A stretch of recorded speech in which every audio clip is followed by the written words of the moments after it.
Thank you. Call to order the regular Board of Education meeting on March 24th at 6:30, and Caroline will lead us in the Pledge of Allegiance.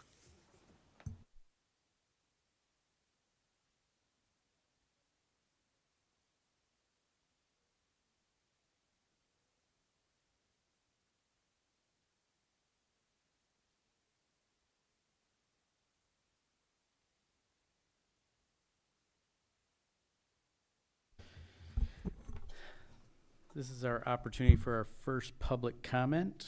Member of the public may address the board briefly for up to 3 minutes or request to be scheduled on the agenda for a future meeting. Please note that students will be given priority to speak on any topic. The first public participation portion of the meeting will normally be limited to 30 minutes or 1/2 hour and will be limited to agenda items. A second public participation portion will be offered at the end of the agenda to allow for any other comments. We don't have any public comments. Okay. Response to public comments, I don't have any. Revisions and approval of agenda. Items may be added or deleted from the meeting agenda, and or the order of the items may be changed at this request of any individual board member or the superintendent. The agenda must be approved before proceeding. May I have a recommended motion to approve the agenda as printed? So moved, McVeigh. Second, Barwick. All in favor? Aye. Aye. Opposed, hearing none, motion carries 5-0. I guess I will mention Jason is out of town and Nate was unable to get back in town, so he's out of town as well. So it will just be the 5 of us. And now I will introduce the student showcase. It's the Saline Middle School web leaders. Student presenters will be Caroline, Austin, Hattie, Malaya, and Kenzie and McKenna.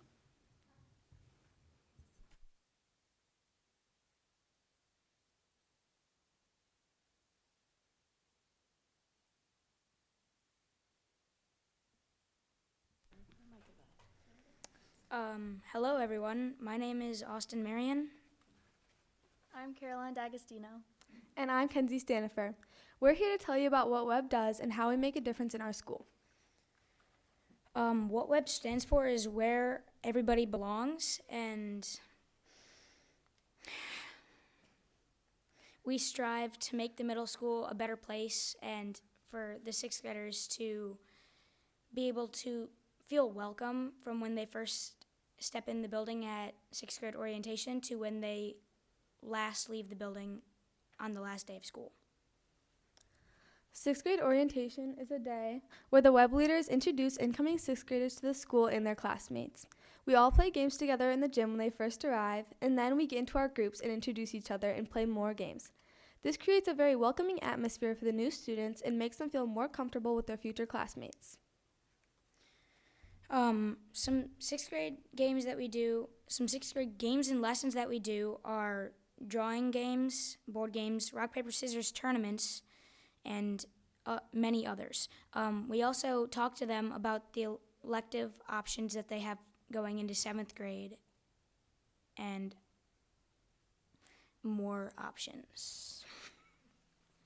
So on the day before winter break, we brought a bunch of cookies and hot chocolate into the 6th grade pod, and we handed them out to them before the bell rang. And we decorated their hallway and put a bunch of snowflakes on their lockers. And so this is a way that we connected with the 6th graders this year, and one way we made them feel welcome and like they had a place in the middle school. In a few weeks, we will have 5th grade transitions, and we will be able to let the 5th graders come in, and we will show them around the school and just tell them about what the middle school is all about and just help them get acclimated to the new building. Another way that we introduce future students is the Resource Fair. The Resource Fair is an opportunity for future parents and kids of Saline to get a peek at what our school has. Groups like W.E.B and Student Council help to set up a stand with photos, quotes, and statistics about our school. This helps show parents what our school is like and all the good things about it. These are all ways that our club motivates students and lets them know they always have a home at SMS. Thank you for listening to our presentation.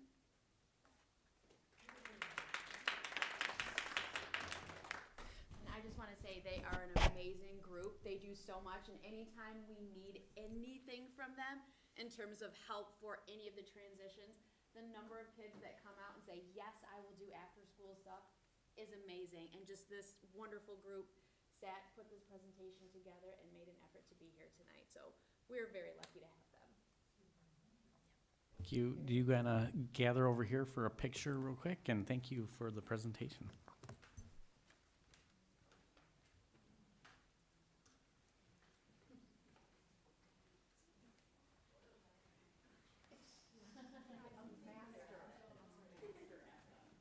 Do we want to get the slide that says W.E.B behind them?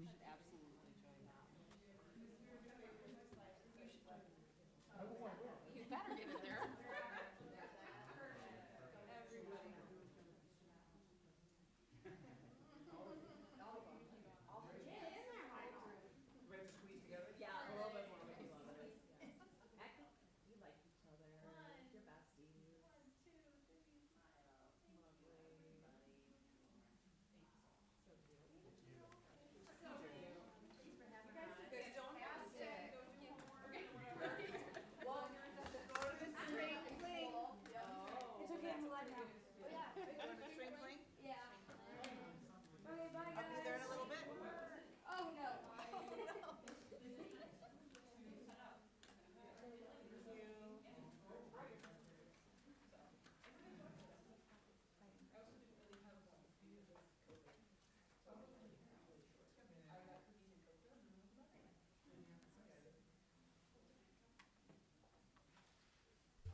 Okay, so we'll move to administration and board committee updates. So Superintendent Kowalski. Thank you. It's hard to believe that we're already nearing spring break. I find this time of year always brings that kind of energy. There's a certain kind of energy, actually, momentum, pushing toward to finish, but feeling like we're not just quite there yet. So we're also been doing a lot of celebrating. It's been a wonderful March's Reading Month so far. There's still things going on in our schools. We've had excellent programs, family nights, literacy nights across the district. Just really appreciated all of the hands on deck to make sure that we had school-wide and district-wide literacy celebrations, lots of activities, experiences, and culturally connected activities as well to make us all feel connected. So we are also in a season right now, as I was reminded several times the last couple of weeks, filled with lots of academic competitions, performances, opportunities for our students to shine, like the one we just saw. So across the district, some things I wanted to point out. Yesterday we had the Bandorama, and then tonight the String Fling. So if you have time, if we get out maybe like a little earlier, maybe could swing by there at the end. That's at the Saline High School gym. But just if not, still great stuff going on. Really nice to see. Both events featured performances from students across all grade levels and ensembles, showcasing their musical talent. It was really wonderful to see our music community come together along the Saline Music Boosters who just do great stuff. So lots of fun over there. If you're hearing it right now, run over there to finish up. All three of our Saline High School choirs earned Division I ratings excellent at the MSVMA District Choral Festival, with 2 groups receiving nearly perfect scores. And so lots of talent there, continued talent and great things, but also the discipline and teamwork it takes to get there. We also had our Fiddlers Philharmonic, who took stage recently, joined by some younger musicians. Another great way to see our pipelines of music and arts in the district. Even our elementary level, I've had an opportunity to go to a couple of those. Harvest, Heritage, Woodland Meadows, and Pleasant Ridge all had beautiful performances in the last 2 to 3 weeks. Such talent early on continues to amaze, and I did learn that Woodland Meadows, the 3 Piggy Opera is a tradition, so that was pretty cool.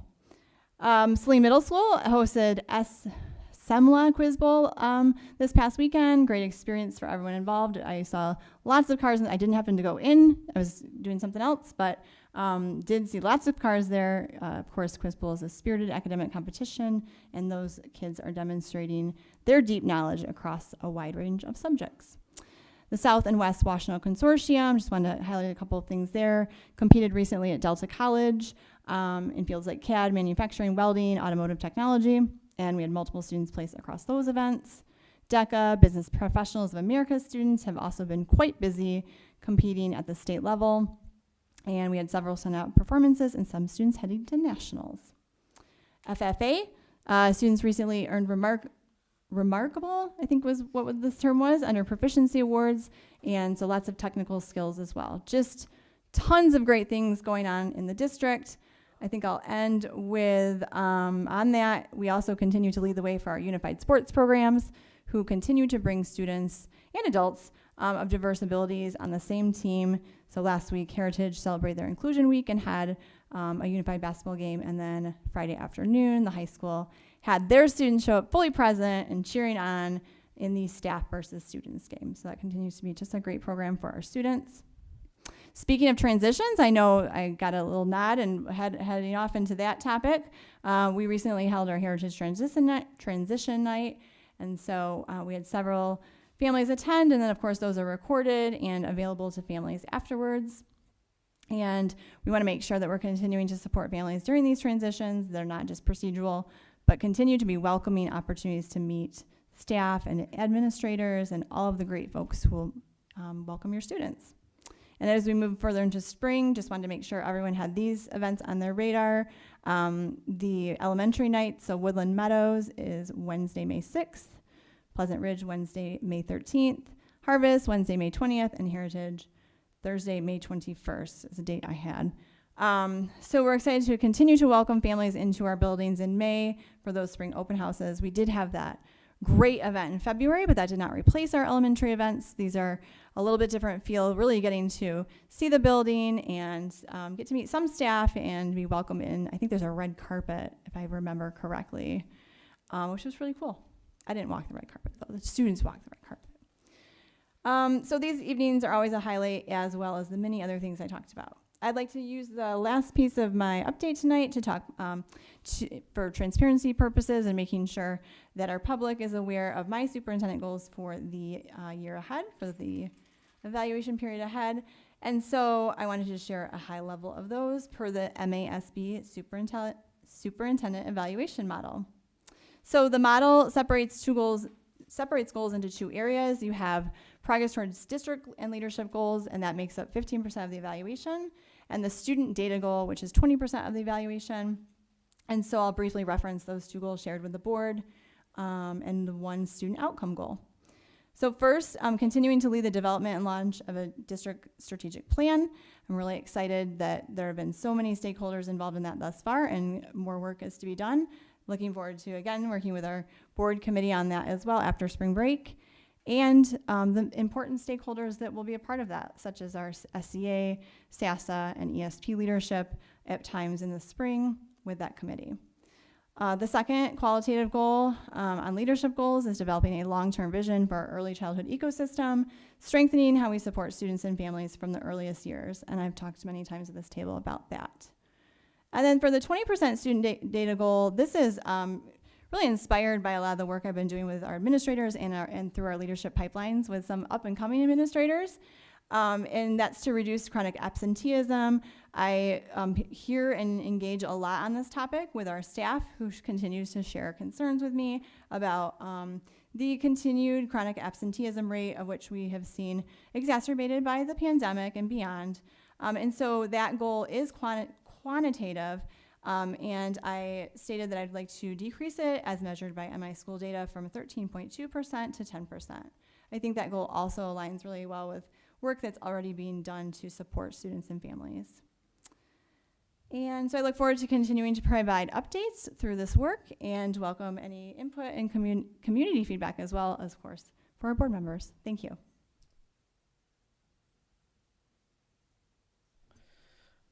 Thank you. Student Representative Jillian, please. Some of these are on my phone because I was booking it home from a dentist appointment. So I try to write them down on my paper as fast as possible. Okay, starting off with Heritage. They're finishing up their March's Reading Month. Dr. Kowalski already touched on all the bandorama and string fling. However, this coming Thursday, 4th graders will be picking band, orchestra, or choir for 5th grade, which is super exciting. Shameless plug, do band, do trumpet. It's really fun, and you get to be really loud. So there you go. Yeah, that's my favorite. That's what I played. Pleasant Ridge, their spring concerts and March's Reading Month is also wrapping up. Woodland Meadows is actually on my phone. The Woodland Meadows music teacher, I'm sorry if I butcher your name, Mrs. Benke has led 2 performances, one for kindergarten and first grade, and second and third grade will be after spring break. However, for the first time, first through third graders will be performing at Saline High School, which is extremely exciting. Their March's Reading Month is also wrapping up, and they had a author visit by, sorry if I butcher this as well, Maria Dismondy, the author of Spaghetti in a Hot Dog Bun. The students were also given Spaghetti in a Hot Dog Bun. Their book bracket is now down to the final 2, which is Pop Goes the Nursery Rhyme and Those Darn Squirrels. And the winner will be determined later this week. Harvest is finishing up their March's Reading Month. Shocker, March is almost done. Spring concerts are being wrapped up. Kindergarten and second grade had them the last few weeks. And first and third grade will be in April, which is directed by Mrs. Tricia Dana, and who is retiring after 34 years at the end of the year. So very sad, and I hope you have a fantastic journey after this. Thank you to the Saline Middle School web leaders that were just here. I was never a part of them, but I hope you go out for Link Crew, which is very similar and also very fun. And congratulations to all of the performers that got all of their wonderful, wonderful medals, and have a very safe and fun spring break. Board updates. Do we have any? Yeah. Okay. Just starting in order. So first of all, Rachel, thank you for all of the things you said, because it's a huge list, and this is certainly the time of year when we have a lot going on. Just starting from since the last board meeting on the 10th, on March 12th through the 15th, I was fortunate enough to chaperone our students, our high school students, going to Business Professionals of America States in Grand Rapids. We took, we took 6 individuals. 2 of them placed first and second in the state in management, marketing, and HR concepts. So, Carol, if you're hiring, I know a couple of boys at the high school for you. And then we also placed 4th in the state in financial team analyst, which was very cool. Now, the rough thing is the top 3 go to nationals. So we were very excited about the 2 individuals that got states in the one category. We were very proud of everybody, of course, in 4th, but the boys were very excited to hear that one of the teams couldn't go. So now we're going to nationals for that too. So I'll go to Nashville with them the first week of May. So that's Nick Rios, Ryan Stebbin, Carson Wood, Jack Klein, William Van Haften, and Samir Sankaran. So congratulations. On the 16th, Jason obviously is not here, as Tim said, so he asked me to cover the policy committee updates. On the 16th, we had one of our 2-hour sessions. We went over a whole lot of different policies, including, and so what this is for, I know you all know, but for the public, it's the transition from Neola to Troon. So we're cross-mapping both repositories of policies and going through all of the Troon policies to see if there's anything we potentially want to change before it comes to the table for a larger conversation. So we did the 5,000 series, so that's going to be student enrollment, attendance and records, student conduct and discipline, student rights, facilities, real and personal property, finance and borrowing, 3,000 series, finance and borrowing, general operations, so a lot of Rex and Miranda in there. And then we have already reviewed the 1,000 series and the 2,000 series. 1,000 talks a little bit about policy overview. 2,000 series talks a lot about board responsibilities. And then 3,500, which is FOIA. Jason wanted to make sure that I mentioned his email that he sent on the 18th. We'd very much like feedback before our next session. Our next session is on April 6th. We have a 3-hour session that night. So if you can take a look at that email, we would be appreciative. I think the feeling was especially looking at 5,200 student conduct and discipline, because that's something that gets a lot of feedback from our community care holders and our staff and students. So if you can take a look at that one maybe first, and then all of the others that he mentioned in there, that would be great. Thank you to our staff also. The staff were assembled reviewing each of these policies before they came to the policy committee, since many of them are close to that work. I mentioned Rex and Miranda, but there's a whole team of others behind some of the policies that we're looking at that have kind of first line visibility into how those policies are operationalized. So that's very beneficial for us to understand. Tomorrow I have the DEIAC committee meeting, and I did notice that the summer guide for community education went out. You can start registering for that on the 8th. Everybody knows who's registered kids in this district, knows that a lot of stuff goes quickly. So I just wanted to register that with everybody and thank Community Ed for all of the excellent and expanding opportunities for the students. I'll just go quick and then we'll just continue down the line. Yes, thank you, like Jennifer mentioned, to Rachel and Jillian. You basically gave a quick 2-minute state of the district. And then also Rachel for your continued work on your goals and being clear with the public on those too. That was great. As far as the chamber goes, late lunch Tuesday, March 31st at 1 o'clock at the Station 300. So if you're interested in going to that and being a part of that, you can go to the Chamber of Commerce website and sign up for that. March 31st at 1 o'clock. Yep. I have just 2 quick updates. The CARES Committee met and have allocated their grants, and Brian Puffle will be here in April to bring that to the board. And then we are meeting for the first time with the Strategic Planning Committee first week of April, I guess second week. Right, so I have a few things as well. And first of all, I always appreciate this opportunity to share what we're doing in the district as board members. So the Washtenaw Association of School Boards, I've officially rolled off the executive committee, yay, after 4 years as past president. So Mary Jane Tramonton is now from WISD. She's going to be the president now of that. And Janice Townsend rolled off, so now she's officially past president. So I get to sleep in an extra 30 minutes and miss the executive meeting. Well, you know how that goes. And for those of you who are unfamiliar, WASB brings all 9 districts and the WISD together to handle issues that are going on in the countywide. WASB on the 12th had a learning session all about generative AI. We had 2 experts, regional, one from Michigan Virtual University and another from Oakland Schools. And we spent the evening doing a deep, deep dive into AI and its relevance to our work as board members. The next day, the 13th, I was involved with the Michigan Association of School Boards Governmental Relations Committee, and we talked about several bills, House and Senate, that are working their way through. We give them thumbs up or thumbs down. Do we support the bills? One of them was a Senate bill that would codify free breakfast and lunch in schools.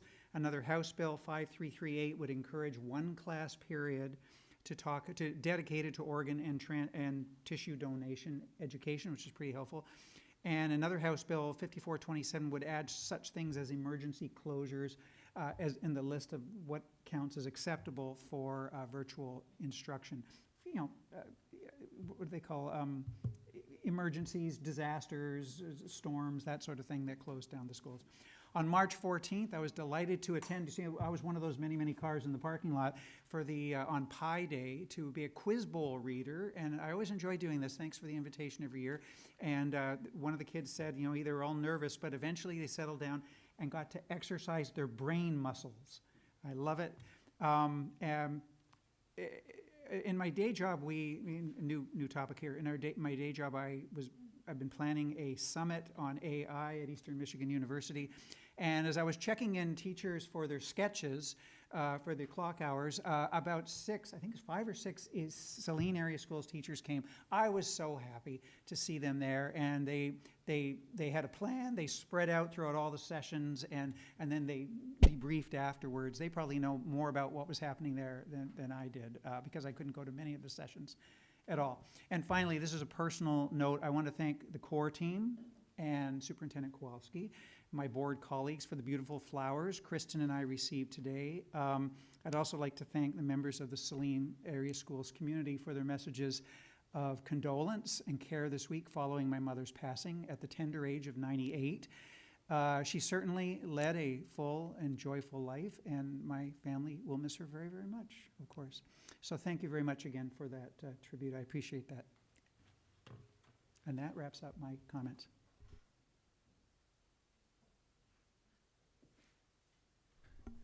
Okay, we'll move on to action items. Recommended motion to approve the pre-AP pilot courses at Saline Middle School.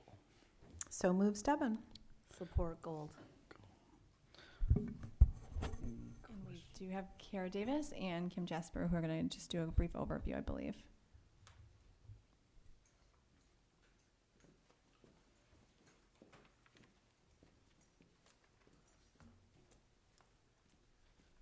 Good evening, everybody. Thank you so much. So as you saw in the board packet through the memo, it really is our hope that these pre-AP pilots will help us expand access to high-quality, rigorous learning experiences while also strengthening our alignment PK through 12. We're excited to support intentional pathways into advanced coursework, build foundational skills at the secondary level for advanced coursework, and of course also increase equity and access to these opportunities for our students. So we're hoping you'll consider this evening. Any questions for them? I just have a comment. I was really excited to read these. It seems like a great opportunity for the students, and I will vote for it soon enough, but just really impressive work. And I thought the AP art was really interesting. And yeah, We're excited too. Thank you.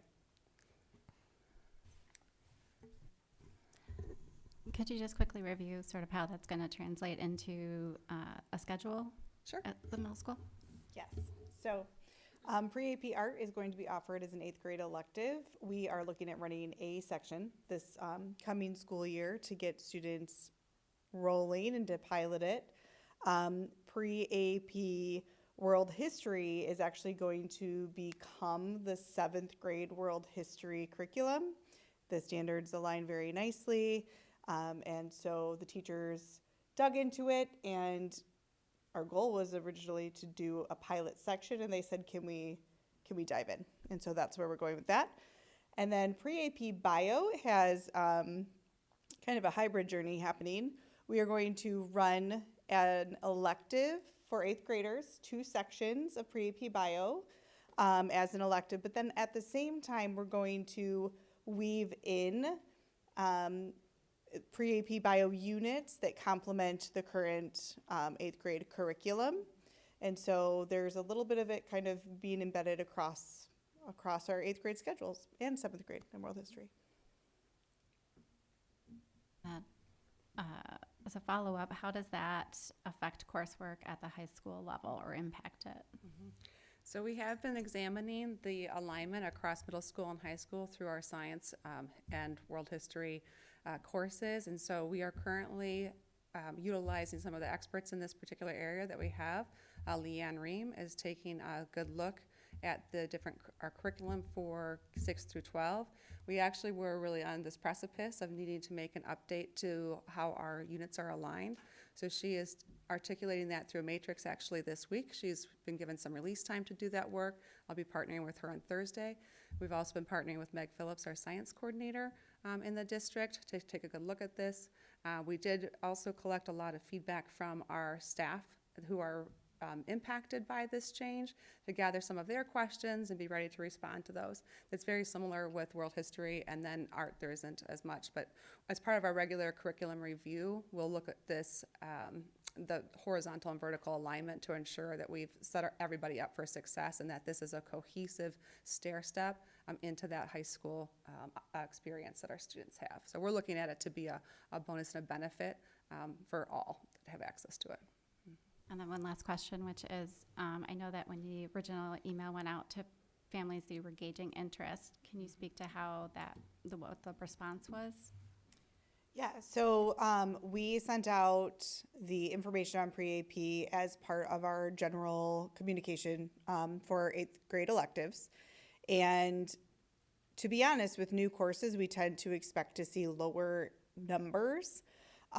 We received enough interest in that pre-AP bio class to run 2 sections, which was more than we anticipated, so we had a very positive response. pre-AP world history has been removed. We did not even offer that when we decided to put it into the 7th grade curriculum, we removed it as an elective. So we don't have data on that. And then pre-AP art, we have enough for one section. And so we're happy with those numbers as a pilot year to see, where we go next year. Jillian? This is just from a student's perspective, and I apologize if you've answered this already.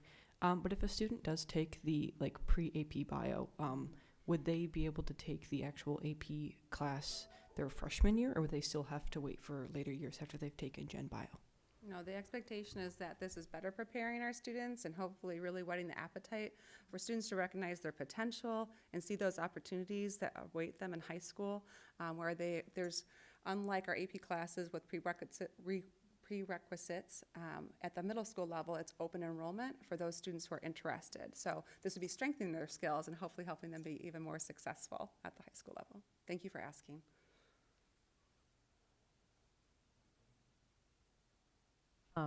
So because the sample size sounds pretty good for the AP pre-bio, do you think that you'll track those two cohorts in the classes as they go up and take 9th grade bio and potentially AP bio in upper class to kind of see how they're faring as compared to the students who didn't have that opportunity in the middle school?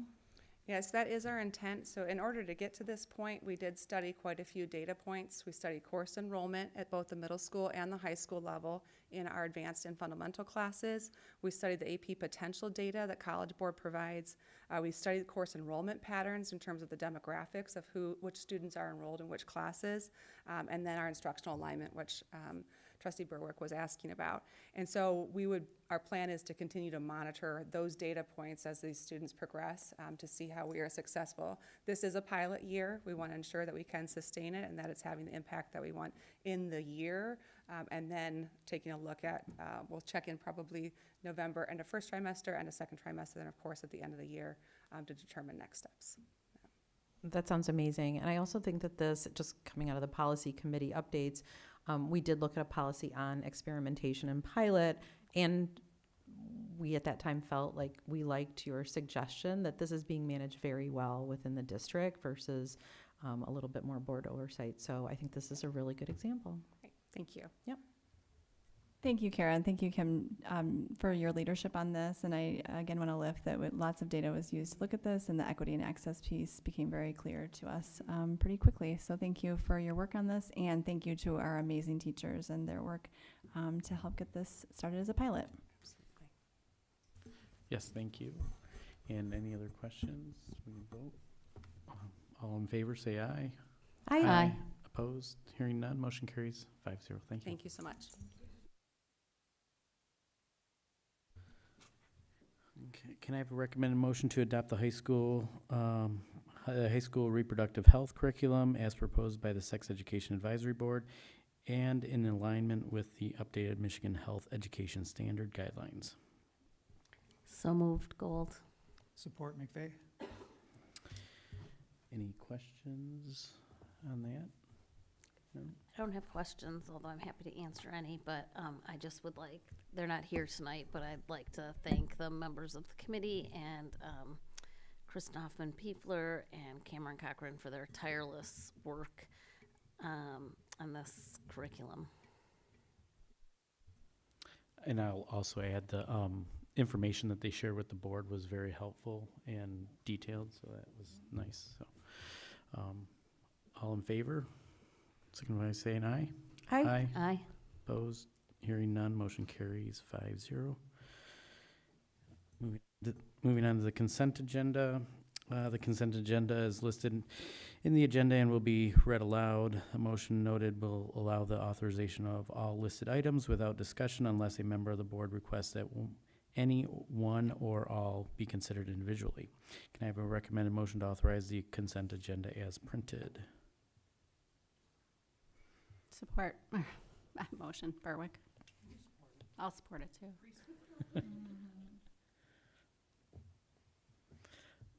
Second? Support Gold. Gold. Okay, all in favor? Aye. Aye. Aye. Opposed? Hearing none, motion carries 5-0. We're just moving right along, aren't we? Items scheduled for the next agenda. Yes, I have the CARES presentation of those grants from Brian Puffer, and then also 4 p.m. it sounds like we're going to be doing a tour, so that will be open to board members. And just another preview for our second meeting in April, we do plan to bring you changes to the alternative ed and pathways we offer here at Liberty, and so we'll be doing that presentation on the evening of April 28th. This is an opportunity for second public comment, and we don't have any. Okay. Next meeting will be held, next Board of Education meeting will be held on April 14th, 2026 at 6:30 p.m. Can I have a recommended motion to adjourn the regular Board of Education meeting March 24th, or no, this would be March 24th, 2026 at, so the other one was April 14th, sorry, yes. Okay. At 7:06. So moves, Devin. Support, Berwick. All in favor? Aye. Opposed, hearing none, motion carries 5-0. Thank you.